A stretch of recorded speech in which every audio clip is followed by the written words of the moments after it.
વડોદરા શહેરના રાવપુરા વિસ્તારમાં મોડી રાત્રે એક યુવકની કણપીન હત્યા થતાં ચકચાર મચી ગઈ છે. ખારીવાવ રોડ પર રામવે પ્લાઝાની ગલીમાં ઊભેલી એક કારમાંથી યુવકનો લોહીથી લથપથ હાલતમાં મૃતદેહ મળ્યો હતો.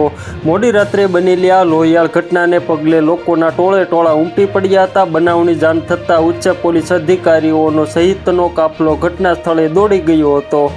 મૃતકની ઓળખ બાબુસિંહ ચૌહાણ તરીકે થઈ છે. કેટરિંગના વ્યવસાય સાથે સંકળાયેલા બાબુસિંહ ગુરુવારે રાતે મુસ્લિમ મિત્રોને ઈદ મુબારક કરવા ઘરેથી નીકળ્યા હતા. રાવપુરા પોલીસે હત્યા મામલે હિરેન ઠક્કર નામના શખ્સની ધરપકડ કરીને આગળની કાર્યવાહી હાથ ધરી હતી.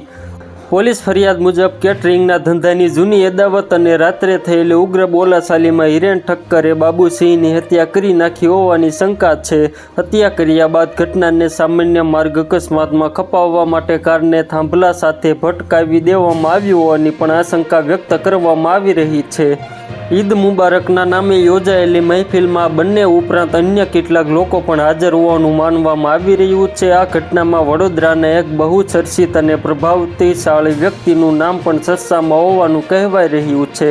જોકે હાલ પોલીસે હિરેન ઠક્કરની અટકાયત કરીને તેની પૂછપરછ શરૂ કરી છે અને સમગ્ર મામલાને વિવિધ દિશામાં તપાસ શરૂ કરી છે. તો મિત્રો, હાલ માટે એટલું જ. ફ્રી મળીએ નવી અપડેટ અને નવા સમાચાર સાથે. તે પહેલાં ખાસ કરીને વિડીયોને એક લાઇક અને RTV ગુજરાતી ન્યૂઝ યુટ્યુબ ચેનલને ખાસ કરીને સબસ્ક્રાઈબ કરવાનું ભૂલતા નહીં મિત્રો.